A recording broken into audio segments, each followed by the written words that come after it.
करे चालू। हाँ आइए देखिए बेटा, PACT 4 स्टार्ट करते हैं, है ना। इसमें क्या है बेटा, पहला क्वेश्चन, अच्छा ये इसमें सिलेबस मेनली क्या क्या आ रहा है इसमें centre of mass, work energy power और सर्कुलर, है ना। चलिए ये स्टार्ट करते हैं। तो देखो बेटा पहला क्वेश्चन है, 80 किलोग्राम का आदमी 15 सेकंड में ऊपर चढ़ रहा है और एक 80 किलोग्राम का आदमी 20 सेकंड में चल रहा है, पावर का रेशियो।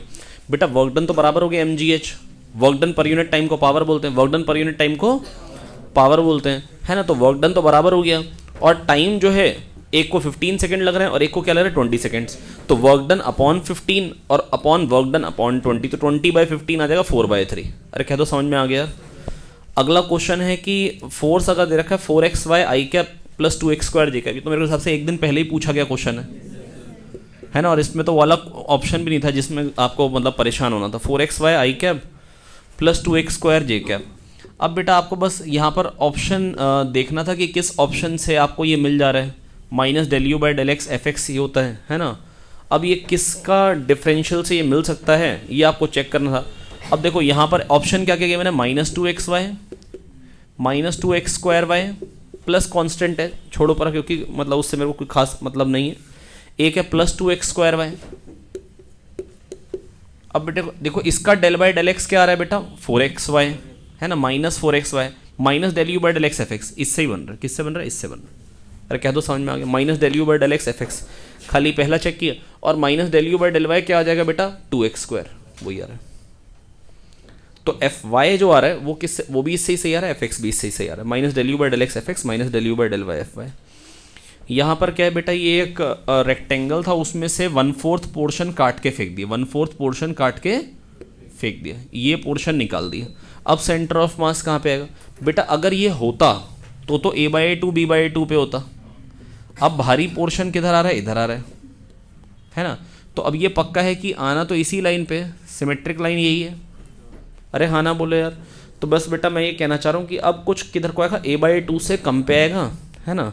और जो a के साथ कोफिशिएंट आएगा वही b के साथ आएगा। आप मान लो कि अगर a और b बराबर तो स्क्वायर होता, तो y = x वाला ऑप्शन होना चाहिए। अगर a और b बराबर करो तो y = x, चलो वो तो सब में ही आ रहा है ना। अब बेटा a/2 से कम वाला होना चाहिए, तो by2 से कम वाला पहले ऑप्शन में नहीं है, दूसरे ऑप्शन में नहीं है, तीसरे में नहीं है, चौथे में नहीं है। समझ में, पहले दूसरे तीसरे में तो है ही नहीं। अरे क्या तो समझ में आ गया। मैं ये नहीं कह रहा हूँ यही एक तरीका तो ये भी है, ये भी m मास का है, ये भी m मास का है, ये भी m मास का है। इसका सेंटर ऑफ मास कहाँ पे आएगा, a/4 पे, x कोऑर्डिनेट देखो, इसका भी a/4 पे आएगा। और इसका कहाँ आएगा बेटा, a/2 + a/4, 3a/4 पे आएगा। अरे हाँ ना बोलो यार।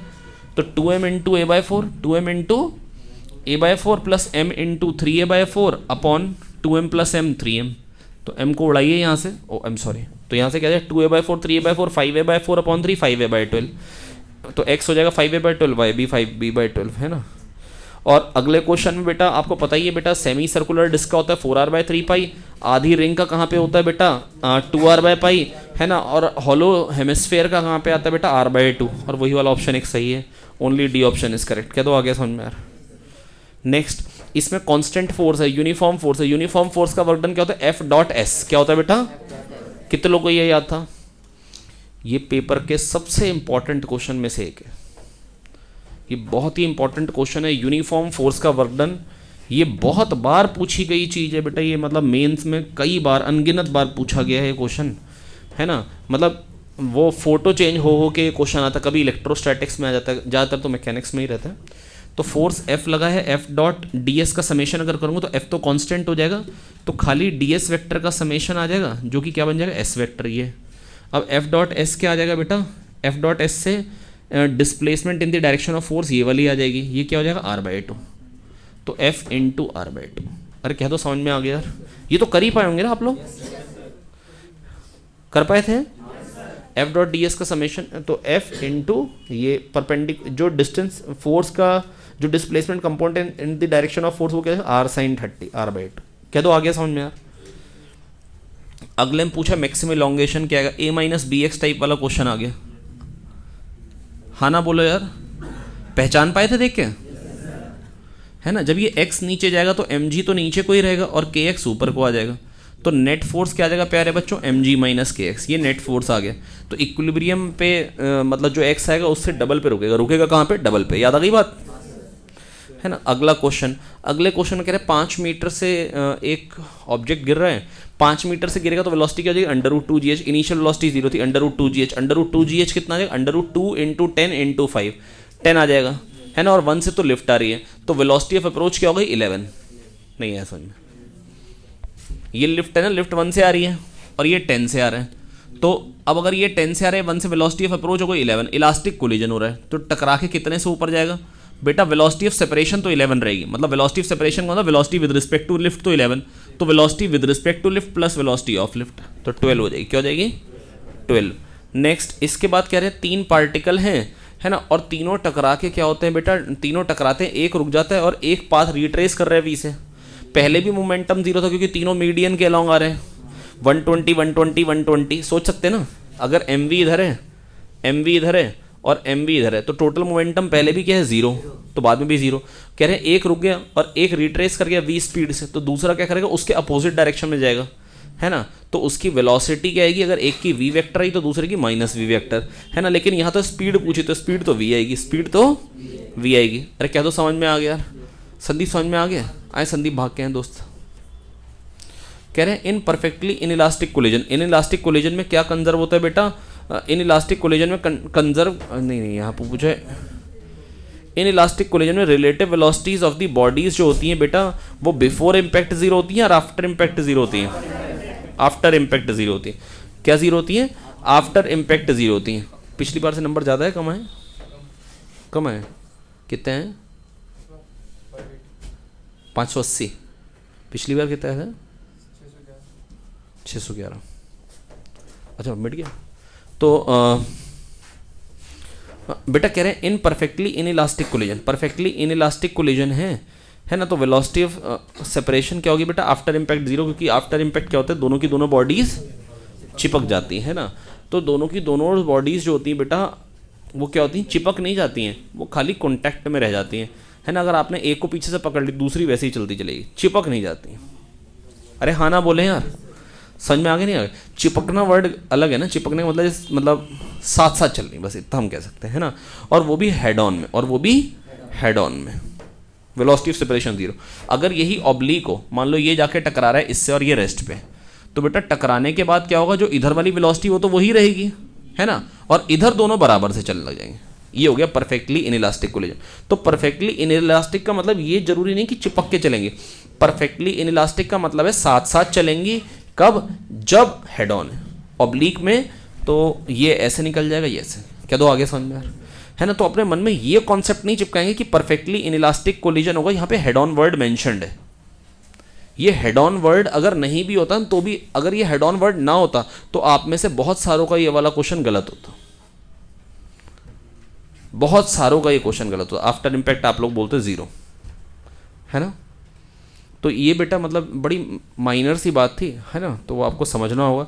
लेकिन अगर मान लो नन ऑफ दीज वाला ऑप्शन नहीं है, है ना, और अब एग्जामिनर ने अगर मान लो हेड ऑन बना के क्वेश्चन बनाया, तो फिर बेस्ट ऑप्शन पे जाना पड़ेगा। आप मेरी बात समझ पा रहे मैं क्या कहना चाह रहा हूँ।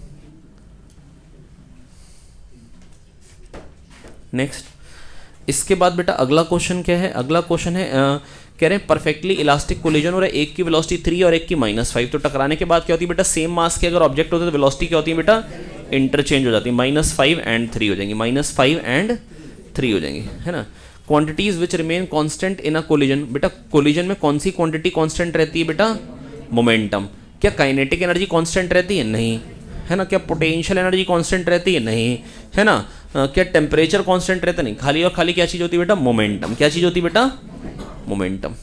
अब बेटा ये न्यूटन्स क्रेडल पे क्वेश्चन है। बेसिकली न्यूटन्स क्रेडल वो साइंस पार्क वगैरह में होता है। मतलब क्या होता है कि पेंडुलम लटक रहे होते हैं, खट खट खट खट, एक पेंडुलम को छोड़ते हैं तो टकरा के, तो दूसरा वाला उतनी ऊपर जाता है, फिर वापस आता है, फिर ये ऊपर जाता है, फिर ये वापस आता है, ये ऊपर जाता है। और 2 को छोड़ो तो 2 ऊपर जाते हैं, 2 वापस आते हैं, 2 ऊपर जाते हैं, 2 वापस आते हैं, 2 ऊपर जाते हैं। तो होता क्या है बेटा, देखो ये खूब सारी बॉल्स पड़ी हुई हैं, है ना, 4 रख लो और एक आ रही है। तो जब ये इसको टकराएगी ना बेटा, जब इसके पास वेलोसिटी आएगी, जब टक्कर होगी तभी इसके पास वेलोसिटी आएगी, और जब वेलोसिटी आएगी तब इसकी इससे टक्कर होगी, है ना, और जब इसके पास वेलोसिटी आएगी तब इसकी इससे टक्कर होगी, और परफेक्टली इलास्टिक कोलिजन है तो यहाँ पर सेम मास है, वेलोसिटी क्यों नहीं, इंटरचेंज, ये रुक जाएगी, ये चलने लग जाएगी, ये रुक जाएगी, ये चलने लगेगी, ये रुक जाएगी, ये चलने लग जाएगी, ये रुक जाएगी, ये चलने लग जाएगी। और अगर मान लो ये दो आती, ऐसा नहीं होता m का 4m से कोलिजन नहीं होता, कोलिजन m का m से ही हो रहा है, कोलिजन m का, क्योंकि इसका इससे कोलिजन तो तभी होगा जब इसके पास वेलोसिटी आ जाएगी। हाँ ना बोले यार। अब बेटा है क्या, यहां पर दो आ रही हैं और तीन पड़ी हुई हैं और सेम मास की, अब क्या होगा, पहले इसका इससे कोलिजन होगा, और जब इसका इससे कोलिजन होगा तो इसके पास वेलोसिटी v आ जाएगी, इसके पास जीरो हो जाएगी। अब ये जीरो और ये v से आ रही है तो इसके पास जीरो हो जाएगी, इसके पास, मतलब ये दोनों v से चल रही होंगी। आप समझ पा रहे हैं मेरी बात? अगर इनके पास v हैं और ये 0 0 0 हैं, अब क्या होगा, टकराने के बाद सबसे पहला इवेंट क्या होगा, ये इससे टकराए, जैसे ही इससे टकराएगा इसकी वेलोसिटी 0 हो जाएगी, इसकी v और इसकी भी v हो जाएगी, आएगी तो आगे को, ये तो समझ सकते हैं।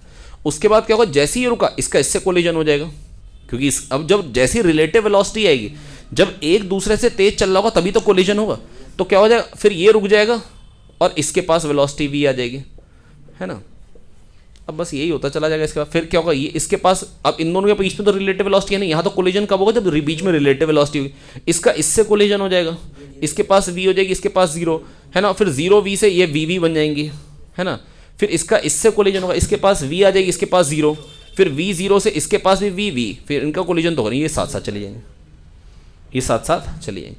और तीन आती तो तीन साथ चली जाती, चार आती अगर इकट्ठे और एक पड़ी होती, 1 2 3 4, तो क्या होगा, ये इससे टकराएगा, इसके पास वेलोसिटी v आ जाएगी, इसके पास जीरो, पर जैसी जीरो होगी तो ये v दे देगा, इसकी जीरो होगी तो ये v दे देगा, इसकी जीरो होगी तो ये v दे देगा, फिर ये रेस्ट पे आ जाएगा, ये चारों चली जाएंगी v से। तो चार आएंगी और एक रुकी होगी, तो फाइनली एक रुक जाएगी और चार चली जाएंगी। समझ में आ गई बात या नहीं आ गई? ये बड़ा ही इंपॉर्टेंट है, ये आपको आंसर रटा होना चाहिए, पेपर में मेरा दिमाग नहीं लगना चाहिए करते हुए। ये न्यूटन्स क्रेडल है, सबसे फेमस क्वेश्चंस में से है ना, ये भी मेंस का पूछा हुआ क्वेश्चन है, मेरे को आंसर खटाक से पता होना चाहिए, पेपर में ऐसा नहीं होना चाहिए। वहां पर वो कहेगा बॉल नंबर 1 2 3 आ रही है ना, और 4 5 6 7 8 9 10 पड़ी हुई हैं, तो अगर ये तीन आ रही हैं v से, तो फाइनली क्या होगा, बाकी सब रेस्ट पे आ जाएंगे, ये तीन v से चली जाएंगे आगे। समझ में आ गई बात या नहीं आ गई? अरे हाँ ना बोलो यार, पल्ले पड़ गई बात। तो ये आप अपने इसी पेपर में पीछे या कहीं पर भी जहाँ जगह हो पेपर के एंड में, वहाँ पर लिख लें, ये आपको याद रहना चाहिए, या ऊपर ही फोटो बना लें।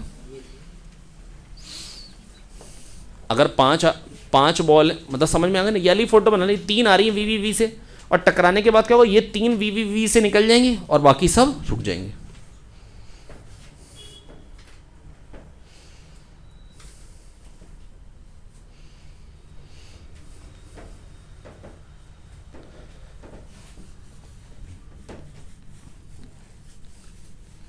अच्छा, कितने लोग ये इसी तरीके से सोच पाए थे पेपर में? अच्छा, अगर मान लो तीन के बदले दो बॉल चलाई होती, मतलब जैसे एक चल रही दो चलाई थी, तो भी कर पाते क्या? सिंपल थी ना ये बात। ये बड़ा फेमस क्वेश्चन है, हालांकि इस ऐसे क्वेश्चन में ये उम्मीद नहीं करी जाती कि आप सोच पाए, ये क्वेश्चन में तो ये उम्मीद करी जाती कि आपने कर रखा हो और आप फटाक से वहां पे टिक करके।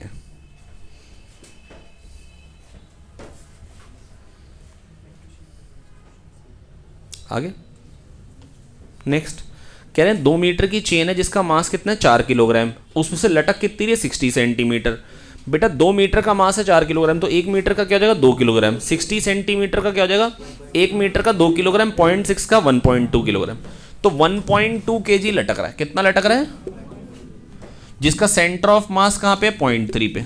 अरे हाँ ना बोलो। अब उठाने में कितना वर्क करना पड़ेगा ऊपर? mgh, तो 1.2 इंटू जी इंटू एच। हाँ ना बोलो यार। तो 12 3 36 3.6 जूल। अरे कह दो आगे यार। अगला 14th वाला 1 किलोग्राम और 2 किलोग्राम को हमने क्या किया, एक स्प्रिंग से बांधा और हमने खींच के छोड़ दिया। तो बेटा जब स्प्रिंग रिलैक्स्ड कंडीशन में आएगा तो दोनों की स्पीड्स का रेशियो क्या होगा बेटा? बेटा जो 1 वाला है और 2 वाला है, बेटा दोनों पे अब क्या है कि स्प्रिंग ने दोनों पे फोर्स लगाया तो क्या होगा बेटा? टोटल फोर्स तो 0, दोनों पे kx आ रहा है, तो टोटल फोर्स 0 तो मोमेंटम क्या होगा? कंजर्व। टोटल फोर्स 0 तो मोमेंटम क्या होगा? कंजर्व होगा। मोमेंटम कंजर्व होगा, मोमेंटम क्या होगा? कंजर्व होगा। मुर्तजा समझ में आ रहा है नहीं आ रहा यार? टोटल फोर्स दिया तो मोमेंटम कंजर्व 1 किलोग्राम 2 किलोग्राम, तो वेलोसिटी जो आएंगी बेटा 2:1 के रेशियो में आएंगे। स्पीड्स जो है मोमेंटम तो बराबर ही आएगा ना, क्योंकि टोटल मोमेंटम तो पहले भी जीरो तो हमेशा जीरो रहेगा। तो 1 और 2 किलोग्राम तो 2:1 के रेशियो में बेटा स्पीड्स आ जाएंगे। अरे हाँ ना बोले यार। नेक्स्ट 5 किलोग्राम वाला था वो 3 पार्ट्स में एक्सप्लोड हुआ। 2-2 किलोग्राम वालों के पास वेलोसिटी आई 5-5 और शायद वो परपेंडिकुलर डायरेक्शन में भी आई, एक की नॉर्थ में एक की ईस्ट में। तो बेटा मोमेंटम दोनों के पास क्या है, एक का नॉर्थ में हो गया 10 और एक का ईस्ट में हो गया 10। तो टोटल मोमेंटम क्या जाएगा 10√2 नॉर्थ ईस्ट।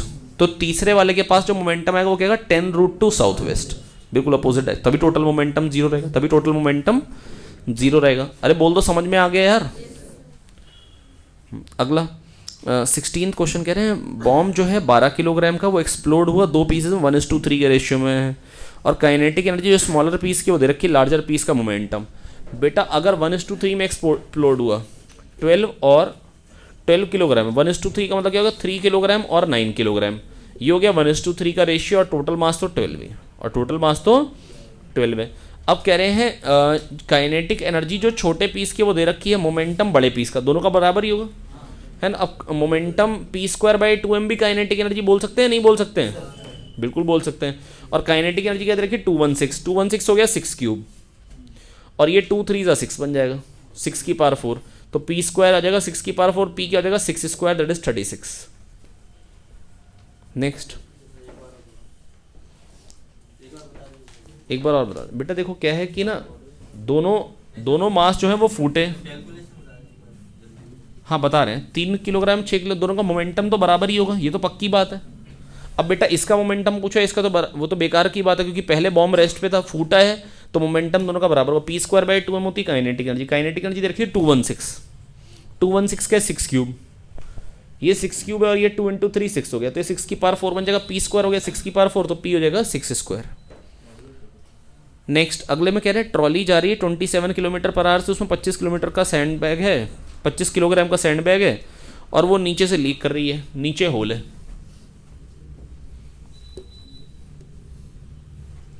अब यहां पे अगर होल है इस जगह पे, अब यहाँ पे अब वो सैंड हीप हो सैंड बैग उससे कोई मतलब नहीं, अब ये रिलेटिव वेलोसिटी नीचे को आएगी, तो जो फोर्स आएगा वो साइड वाइज नहीं आएगा, जो फोर्स आएगा वो साइड वाइज फोर्स आएगा बेटा वो, हाँ जो साइड वाइज फोर्स आएगा वो है ना जो स्पीड बढ़ा घटा सकता है। मान लो यहाँ पर कोई कहता कि हमने ऑक्सीजन सिलेंडर रख दिया जिसमें नीचे छेद कर दिया, ऐसे हवा निकल रही नीचे को, तो उससे भी स्पीड बढ़ेगी घटेगी नहीं। लेकिन अगर ऑक्सीजन सिलेंडर इधर रखा और यहाँ पे छेद दिया, अब क्या होगा बेटा, वो गैस जो है बाहर इधर को ऐसे निकलेगी, अब आएगा बेटा थ्रस्ट फोर्स इधर को। इस केस में थ्रस्ट फोर्स ऊपर को आएगा, उससे नॉर्मल फोर्स चेंज होगा, उससे क्या चेंज होगा नॉर्मल फोर्स, स्पीड चेंज नहीं होगी। स्पीड तो तभी चेंज होती बेटा जब फोर्स वेलोसिटी के डायरेक्शन में होता है या परपेंडिकुलर, मतलब वेलोसिटी के सेम डायरेक्शन होता है अपोजिट डायरेक्शन में। चलिए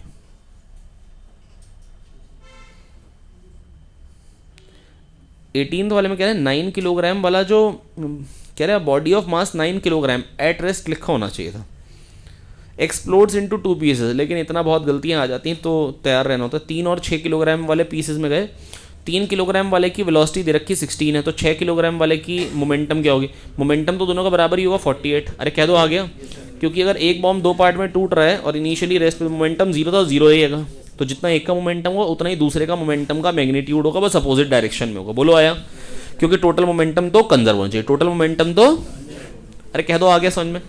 एक 3 किलोग्राम है, एक 2 किलोग्राम है, एक 3 किलोग्राम है, एक 2 किलोग्राम है। शशांक बेटा समझ में आ रहा है, शिवम, अनुभव, ऋतिक, हाँ यार ये ऐसा काम कभी ना करें, जैसे शशांक मिश्रा यहाँ पे बैठता जो था वो बिना बताए चला गया घर पे, यार ऐसा काम ना करें, ये बिल्कुल बेकार बात है यार। घर जाके फ़ोन करें कि हम घर पे आ गए हैं, बता के जाओ ना कि हम घर पे जा रहे हैं। दिलीप ने जाना था बता के गया अभी कि सर मैं घर पे जाना, मेरी तबीयत ख़राब है, हमने कौन सा मना कर देना, बता के जाए, थोड़ा सा डिसिप्लिन फॉलो करें यार। 5 सेकंड बताना सेंटर ऑफ मास कितना नीचे चला है, एक 3 किलोग्राम है, एक 2 किलोग्राम है। अरे बेटा बात सुनो यार, ये 3 किलोग्राम का ब्लॉक है, ये 2 किलोग्राम का ब्लॉक है, फटाफट से बताओ जरा। m1g minus m2g upon m1 plus m2 कितना आ जाएगा, 1/1g/5, 2 आ जाएगा एक्सेलरेशन ऑफ 2 आ जाएगा एक्सेलरेशन, इसका भी एक्सेलरेशन 2 है और इसका भी 2 है। अरे हाँ ना बोलो यार, नहीं है। अब डिस्प्लेसमेंट क्या होगी, half A T square half 2 into 5 square, तो 25 मीटर डिस्प्लेसमेंट होगी बेटा 5 सेकंड में। तो 25 मीटर ये नीचे जाएगा, 25 मीटर ऊपर, तो सेंटर ऑफ मास की displacement 3 into 25 minus 2 into 25 that is 25 upon 5, 5 आ गई। कितनी आ गई, 5 आ गई। अरे हाँ ना बोलो यार, है ना। और अगर आपको मतलब जस्ट अगर और सोचना हो तो टेंशन क्या होती है, 2m1 m2 g upon m1 plus m2, तो 2m1 m2 क्या है, 2 2 4 3 12 12 g क्या हो जाएगा बेटा 120 अपॉन m1 प्लस m2 5, ये कितना आ जाएगा 5 24 आ गया, 24 न्यूटन टेंशन आ गई। नीचे को टोटल फोर्स क्या, 2 + 3 कितना हो गया 5, 5g 50, ये नीचे को फोर्स, ऊपर को क्या हो जाएगी 48 2t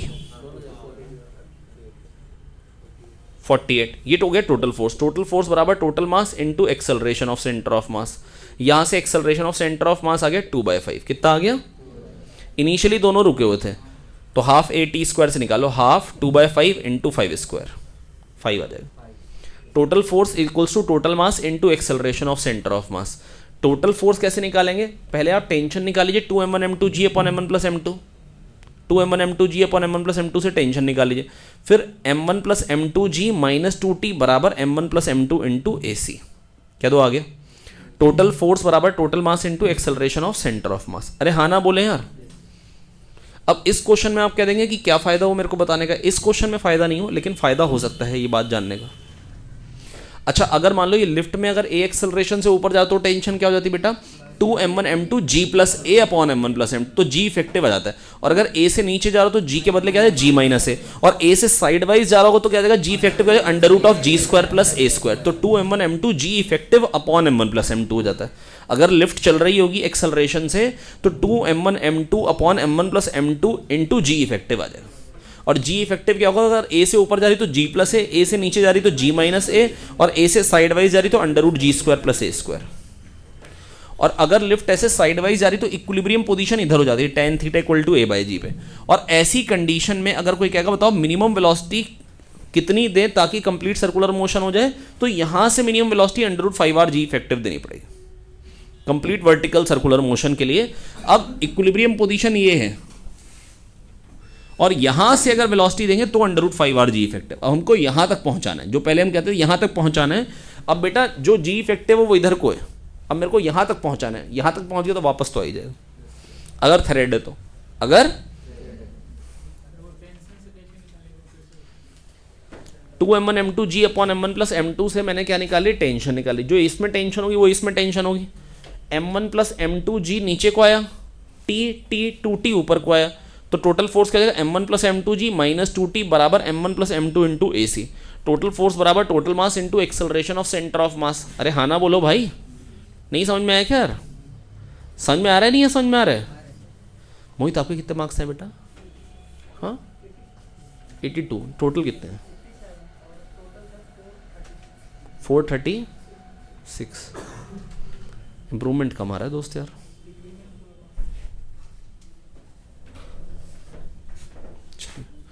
अगला पावर पूछी, एफ वेक्टर दे रखा है, वी वेक्टर दे रखा है, एफ डॉट वी पावर होती है, ये तो कोई खास बड़ी बात नहीं है। क्या हो जाएगा 120 माइनस 60 माइनस 15 45। नेक्स्ट 2 सेंटीमीटर से स्ट्रेच की एक स्प्रिंग को तो पोटेंशियल एनर्जी यू है, तो 10 सेंटीमीटर से करेंगे मतलब 5x से करेंगे, तो हाफ के 5x स्क्वायर, तो 25 टाइम्स हो जाएगी। अरे कह दो आगे यार।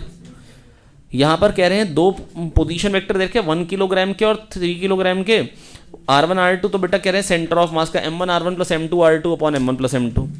अब काफ़ी सारे क्वेश्चन तो बहुत लल्लू भी थे ना यार इसमें, कुछ ही क्वेश्चंस मतलब अच्छे आ रहे हैं, बाकी तो सारे लल्लू ही हैं यार। क्या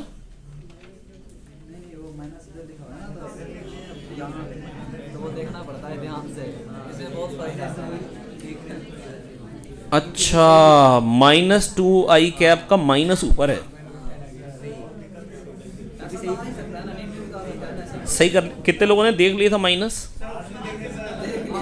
पेपर में ही देख लिया था, ये देख लिया था। वैसे पता है मतलब मैं अगर इस क्वेश्चन को करता हूँ ना, मैं पता कैसे सोचता हूँ, मैं देखता हूँ कि आई कैप का कोफिशिएंट नेगेटिव है या पॉजिटिव है, तो m1x1 प्लस m2x2, तो जैसे ही m1x1 प्लस m2x2 देखोगे तो दिख जाएगा कि नेगेटिव आ रहा है, तो इसका मतलब 2 3 4 में से आएगा, है ना।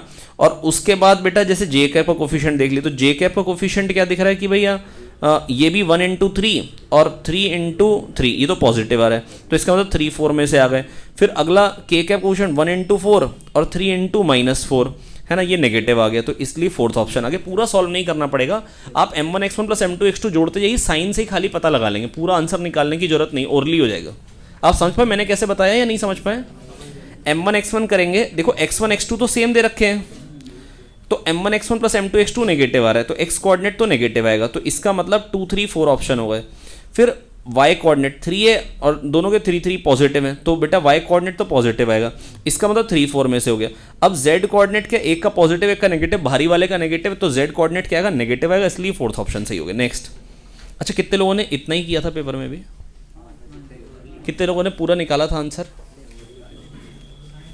आंसर निकालना ऐसे क्वेश्चन में थोड़ा सा बेवकूफ़ी रहेगी, मतलब है ना, मतलब आप बड़े आराम से कर सकते हैं, टाइम ना लगाएं पेपर में। देखो अब ना ऐसा डिपेंडेंट है, अगर मान लो कि आपके पास समय बचा हुआ है, मान लो, है ना, जैसे मान लो कि अब ये कौन से नंबर का क्वेश्चन था? 22वें नंबर का क्वेश्चन था। फिजिक्स अपना तीसरा सब्जेक्ट होता है मोस्टली, है ना, मान लो 22वें नंबर का क्वेश्चन है और मेरे पास मान लो बाकी 45 मिनट, है ना, या मान लो कि 50 मिनट बाकी हैं, तो बेटा मैं कहूँगा फिर पूरा निकाल लो, कोई स्ट्रेस लेने की जरूरत नहीं, दिमाग पे बोझ मत डालो। फिर अब जब अपने पास पूरा टाइम बाकी है तो फिर बाद में मक्खी थोड़ी ना मारनी, फिर आराम आराम से कर लो। फिर मतलब डिपेंड करता है कि आपकी स्पीड, अगर आपने पहले कवर अच्छा कर लिया है तो बाद में अगर आपको ये लग रहा है ना, कभी कभी ऐसा होता है कि आपको लग रहा होता है कि भाई कहीं ऐसा ना हो अर्ली करने में गलती हो जाए कैलकुलेशन में, थोड़ा सा यार प्रैक्टिस रोज़ ही अच्छे से करो ताकि अर्ली में गलती ना हो। अब कह रहे हैं सेंटर ऑफ मास ओरिजिन पे आ जाए, एक 2m है, एक 4m और एक m है। एक 2m है यहाँ पे, ये 4m है, ये m है यहाँ पे, तो अब बेटा ये m 4m क्या हो गया? 5m, तो 2m 3m 5m, तो बेटा तो यहाँ पे आ जाएगा, हाँ ना बोले। अब मेरे को चाहिए बिल्कुल बीचों बीच, यहाँ पे चाहिए, तो ये 3mm क्या हो गया? 4m, और ये क्या हो गया बेटा? 6m, तो यहाँ पे आ ही नहीं सकता, नन ऑफ दिस। ये अच्छा क्वेश्चन था सेंटर ऑफ, क्योंकि मतलब ये इसमें थोड़ा सा दिमाग खर्च हो जाता है पेपर में, कभी कभी कॉन्फिडेंस नहीं आता कि यार नहीं ऐसा हो ही नहीं सकता।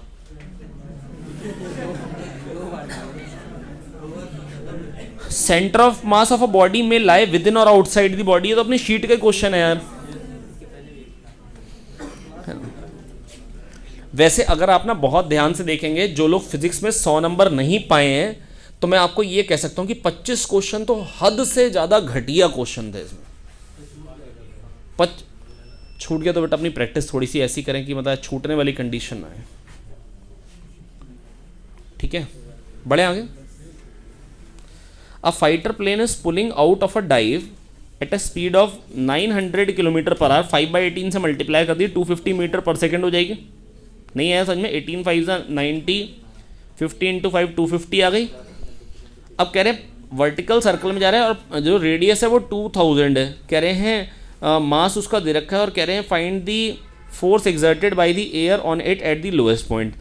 लोएस्ट पॉइंट पे जो बेटा जो एयर फोर्स लगाएगी वो पहली बात तो अपवर्ड आएगा, पहली बात तो क्या आएगा वो बेटा, अगर वो ऐसे घूम रहा है, यहाँ पे आया एरोप्लेन, अब बेटा जो एयर से फोर्स आएगा, मान लो उसको n कह दिया और mg तो ग्रेविटी n माइनस mg बराबर mv² बराबर, एक तो वो आएगा mg से ज़्यादा, एक तो वो आएगा mg से ज़्यादा। mg कितना है? 16 इंटू 10 की पावर 3, अच्छा 1.6 इंटू 10 की पावर 5 आ रहा है। बहुत ही घटिया ऑप्शन है यार। चलिए, नहीं तो मतलब डायरेक्टली हो जाता, मतलब इन्होंने अपवर्ड वाले में 2 आ गए। हाँ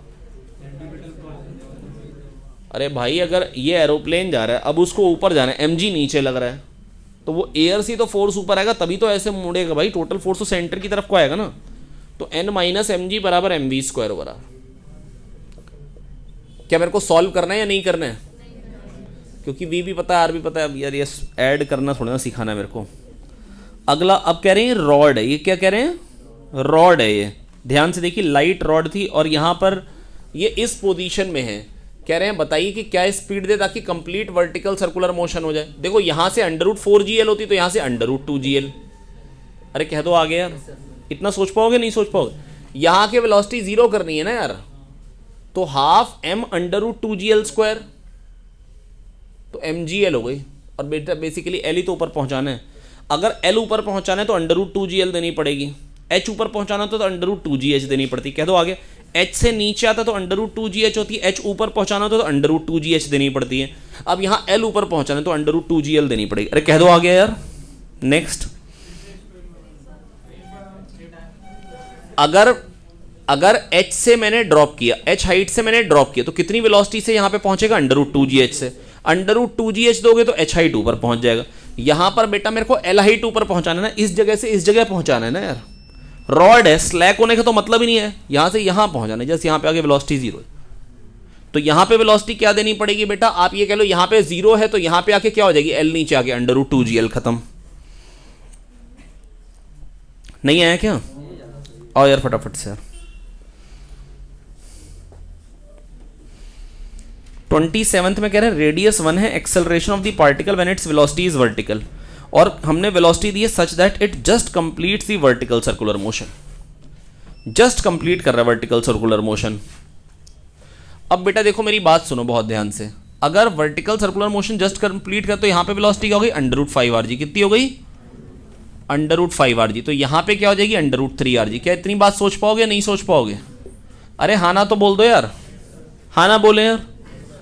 अब अंडर रूट 3rg हो गई यहाँ पे वेलोसिटी, तो यहाँ पर बेटा एक तो टेंजेंशियल एक्सेलरेशन आएगा g, और एक रेडियल एक्सेलरेशन आएगा v²/r। v²/r क्या बन जाएगा? 3g। तो 3g और g का रिजल्टेंट क्या आ जाएगा बेटा? g under root 10। g under root 10। कितने लोग ये क्वेश्चन सही करके हैं? कौन है सर?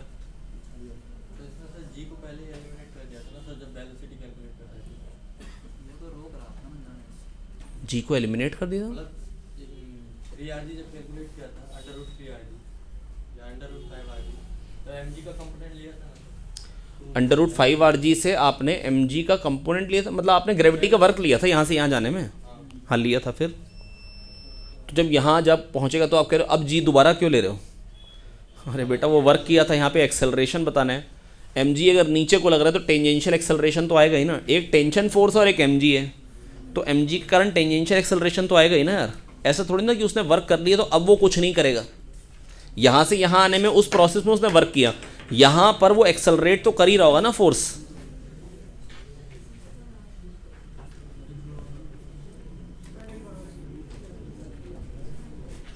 अरे भाई जब यहां पर अंडर रूट 5rg तो यहां पे अंडर रूट 3rg सोच पाएंगे? ये समझ में आ गई बात या नहीं आ गई? यहाँ पे अंडर रूट 6rg होती तो यहाँ पे अंडर रूट 4rg होती है यार। इतना तो ओरली फटाफट से करना चल लेते तो ना यार। अगर हाफ एम वी² मैंने एनर्जी, हमने क्या दी? इतनी एनर्जी दी, ऊपर जाने में mgh का खर्चा आया और हाफ एम v² बची। यही करते हो? यहाँ से v निकालो, v² कितना आ रहा है? 2 से मल्टीप्लाई करो, m से काटा करो, तो vb² minus 2gh, vb² minus 2gh का अंडर रूट। तो बेटा अगर 4gh होती तो माइनस 2gh, 2gh बचती। 6gh होती तो अंडर रूट 4gh। समझ में आ गई बात? तो बेटा यहाँ पर अंडर रूट 5rg थी तो अंडर रूट 3rg बची, तो उससे v²/r से आपने एक्सेलरेशन निकाली है 3g। और बेटा mg तो नीचे को है ही, एक mg और एक टेंशन है, दो ही तो फोर्स हैं, तो एक इधर को एक्सेलरेशन आएगा। अब या तो टेंशन निकालो पागलों की तरह, नहीं तो बेटा v²/r रेडियल एक्सेलरेशन होता तो पता ही है, और टेंजेंशियल एक्सेलरेशन mg फोर्स और टेंजेंशियल एक्सेलरेशन क्या आ जाएगा? g। टेंजेंशियल एक्सेलरेशन क्या आ जाएगा? g आ जाएगा। अरे हाँ ना बोलो यार, स्वप्निल समझ में आ गए? अगला थीटा दे रखा है 2t³ + 0.5।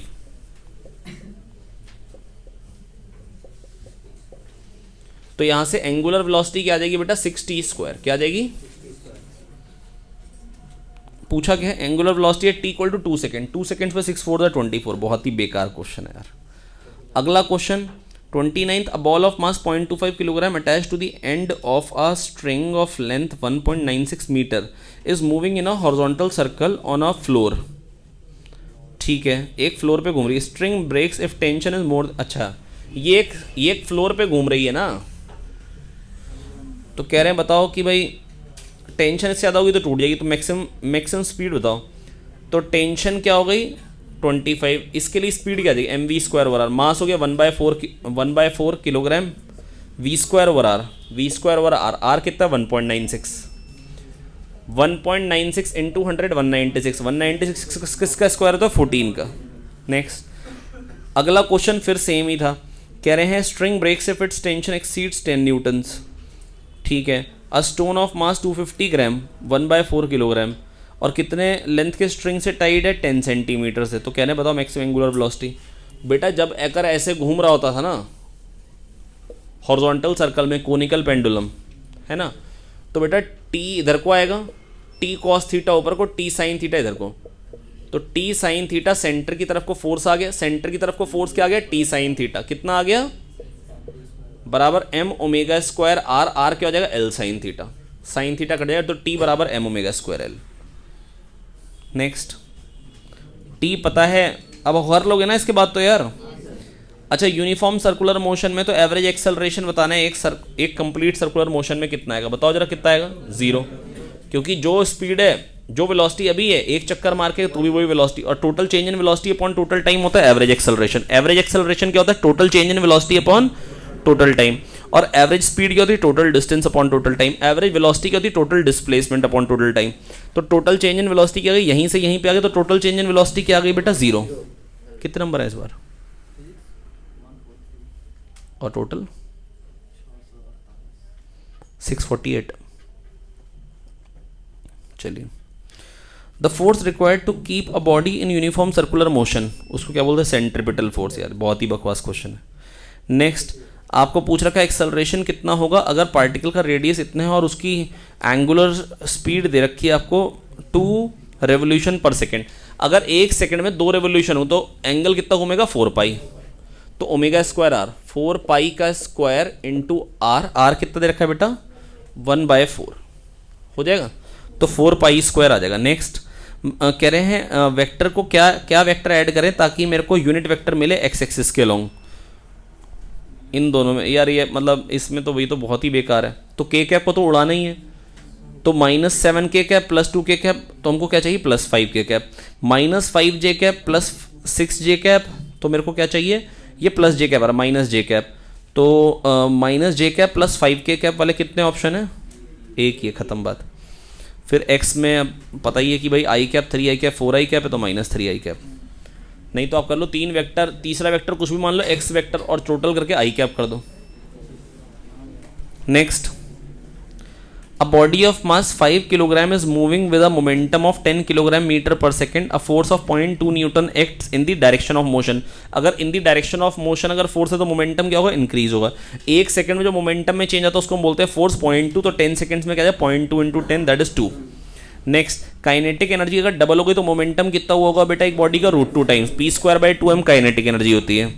अगर v स्पीड है, r रेडियस और टेंजेंशियल एक्सेलरेशन अगर a है, rate of change of speed जो है वो क्या रखा है a है ना, तो बेटा टेंजेंशियल एक्सेलरेशन जो है बेटा वो a है ना, स्पीड डिक्रीज करी at the rate of a, और रेडियल एक्सेलरेशन v²/r, तो टोटल एक्सेलरेशन क्या है √of this square plus this square, तो अंडर में आना है पहली बात तो थर्ड और फोर्थ और प्लस a² में आना है। नेक्स्ट कह रहे हैं फोर्स ये है इनिशियली ओरिजिन पे था, डिस्प्लेसमेंट ये हो गई, यूनिफॉर्म फोर्स है, फिर से देखिए कांस्टेंट फोर्स है, तो वर्क डन क्या आ जाएगा बेटा F.S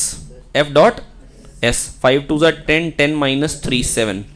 नेक्स्ट इंजन है 10 किलोवाट पावर डेवलप करता है, कितनी किलोवाट पावर डेवलप करता है 10 किलोवाट, 200 किलोग्राम को उठाना है 40 मीटर हाइट से, पूछ रहे टाइम कितना लगेगा, तो वर्क कितना करना है mgh 200 इंटू जी 10 इंटू h 40 है, और पावर कितनी है 10 किलोवाट 10,000 इंटू टी, इतना वर्क करना है 1 सेकंड में, इतनी एनर्जी सप्लाई कर रहा है इंजन। हेलो दोस्त 1 सेकंड में इतनी एनर्जी सप्लाई कर रहा है, p इंटू टी के बराबर किया, चारों जीरो कट जाएंगे 1 2 3 4, कितना आ जाएगा 8 सेकंड। नेक्स्ट कह रहे हैं एक वेट लिफ्टर है जो 300 किलोग्राम लिफ्ट करता है और इतनी हाइट में और इतने टाइम में, एवरेज पावर mgh/t कराऊं क्या बेटा work done per unit time. Internal force momentum change कर सकते हैं क्या, नहीं। क्या internal force kinetic energy change कर सकते हैं, हाँ, क्लास में बता रखी है बात बिल्कुल, और ये क्वेश्चन बहुत ही इंपॉर्टेंट क्वेश्चन है। A constant force is applied on a 10 kilogram mass at rest. The ratio of work done in first second, second second and third second. बेटा अगर कांस्टेंट फोर्स है बेटा डिस्प्लेसमेंट जो है इनिशियल वेलोसिटी 0 है, क्या रखा है एट रेस्ट, इनिशियल वेलोसिटी 0, तो डिस्प्लेसमेंट का रेशियो क्या था 1:3:5। क्या ही बात याद आ गई है, पक्का याद आ गई। u plus a by two 2n minus 1, ये nth सेकंड में डिस्प्लेसमेंट होती है u0। और किसी भी ऐसा नहीं कि 1 सेकंड में, हर t सेकंड्स में अगर कहेगा पहले t सेकंड, दूसरे t सेकंड और तीसरे t सेकंड में अगर मेरे को डिस्प्लेसमेंट का रेशियो बताना तो वो क्या आएगा 1:3:5। और अगर फोर्स कांस्टेंट है तो अगर डिस्प्लेसमेंट का रेशियो 1:3:5 तो वर्क डन का रेशियो भी 1:3:5, क्योंकि फोर्स इंटू डिस्प्लेसमेंट वर्क होता है। क्या दो आ गया समझ में यार? बेटा अगर कोई कहेगा 0 से t में कितना चलेगा, तो 0 से t से 2t और 2t से 3t। एवरेज वेलोसिटी कब आएगी t/2 पे, एवरेज वेलोसिटी कब आएगी 3/2t पे, एवरेज वेलोसिटी कब आ जाएगी 5/2t पे, 2.5t। ए इंटू दिस, ये एवरेज वेलोसिटी इंटू टाइम करना है डिस्प्लेसमेंट। तो डिस्प्लेसमेंट का रेशियो क्या आ जाएगा बेटा, जो एवरेज वेलोसिटी का रेशियो, क्योंकि टाइम तो सबका t है, 1:3:5। Car travelling at a speed of 30 km/h is brought to a halt in 8 metre by applying brakes. If the same car is travelling at 60 km/h it can be brought to a halt with the same. अरे भाई अगर velocity double हो गई तो बेटा distance travelled क्या हो जाएगा बेटा 4 टाइम्स। बहुत ही लल्लू क्वेश्चन था बेटा। v² = u² - 2as। अरे हाँ ना बोले यार, तो v² क्या हो गया बेटा 0 हो गया, क्योंकि फाइनली रुक गई। तो s क्या आ जाएगा u²/2a। क्या आ जाएगा बेटा u²/2a। अरे हाँ ना तो बोलो यार, ठीक है। अब बेटा अगर स्पीड को डबल कर दी तो कितनी डिस्प्लेसमेंट के बाद रुकेगी बेटा 4 गुना। नेक्स्ट, इसके बाद अगला क्वेश्चन, पहले 8 मीटर में रुक रही थी, अब 32 मीटर आ जाएगा। कह रहे हैं a person of 50 kilogram standing on a smooth horizontal plane of ice throws a ball of 5 kilogram with a velocity of 10। अगर 50 किलोग्राम का 5 किलोग्राम की बॉल फेंकी 10 मीटर पर सेकंड से, तो मोमेंटम उधर का क्या हो गया 50, तो इधर का भी 50, तो इसकी वेलोसिटी क्या आएगी 1। क्या आएगी वेलोसिटी 1। कह रहे टोटल काइनेटिक एनर्जी दोनों की मिला के क्या हो जाएगी बेटा, यहाँ पर kinetic energy of centre of मास तो 0, क्योंकि पहले दोनों रेस्ट पे थे, पहले दोनों। तो काइनेटिक एनर्जी फाइनल क्या हो जाएगी half mu v relative square, half 50 × 5/50 + 5, 50/11 v relative 11 square. तो एक 11 कटा, 25 × 11 275। बेटा टोटल काइनेटिक एनर्जी होती है total kinetic energy with respect to centre of mass plus kinetic energy of centre of mass. ये पार्ट 0 है क्योंकि velocity of centre of mass 0, दोनों पहले रुके हो तो हमेशा रुके रहे। इंटरनल फोर्स आया तो velocity of centre of mass को चेंज नहीं कर पाएगा।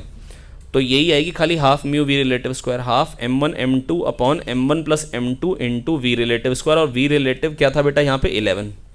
और अगर आपको मान लो ये नहीं भी क्लिक किया तो मैं ये नहीं कह रहा हूँ, यही एक तरीका है। ये मैंने इसलिए बताया क्योंकि मैंने पढ़ाया तो मैं बताऊंगा ही,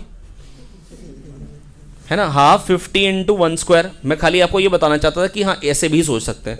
और बाकी हाफ 5 × 10 स्क्वायर, बहुत ही आसान था यार। 500/2 250, 250 + 25 275। कोई खास टाइम नहीं लग रहा है इसमें भी। अगर पहले भी कुछ वेलोसिटी रहता तो काइनेटिक एनर्जी कितना नहीं आता ना, मतलब पहले से कुछ तो फिर केसी और आ जाता उसमें, केसी और आ जाता फिर वहाँ पे। ये वाला मेथड बेटा, क्योंकि अगर केसी तो 0 ही है ना, क्योंकि पहले दोनों रेस्ट पे थे, मैंने पत्थर उठाया मैंने फेंका, तो बेटा टोटल फोर्स तो 0 है, तो velocity of centre, total force 0 तो acceleration of centre of mass 0, velocity of centre of mass constant. Vidya बेटा इधर देखेंगे दोस्त, टोटल फोर्स 0 तो acceleration of centre of mass 0, velocity of centre of mass constant. तो अगर बेटा मैं फेंकूंगा तो क्या होगा बेटा, मेरे पे फोर्स पीछे को आएगा, उस पे फोर्स आगे को, टोटल फोर्स 0, तो मोमेंटम कंजर्व। मोमेंटम अगर कांस्टेंट है तो बेटा velocity of centre of mass constant हो गया, total momentum upon total mass velocity of centre of मास। तो ये पार्ट 0 था, 0 ही रह गया, तो खाली ये आएगी half mu v relative square. अब कह रहे हैं कि भैया 4500 न्यूटन टेंशन है और बेटा 2 मीटर पर सेकंड से हम ऊपर खींच रहे हैं, तो बेटा पावर कितनी जनरेट करें, 4500 × 2 दैट इज 9 किलोवाट। क्या तो समझ में आ गया यार, कोई दिक्कत की बात?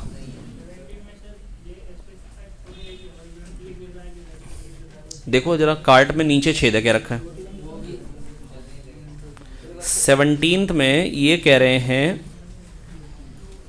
After a while sand leaking out of a hole on the trolley's floor.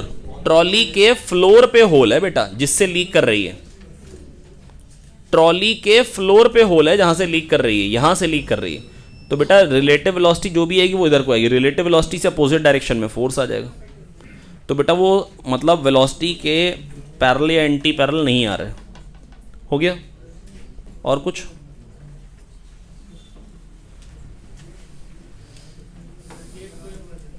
कौन सा?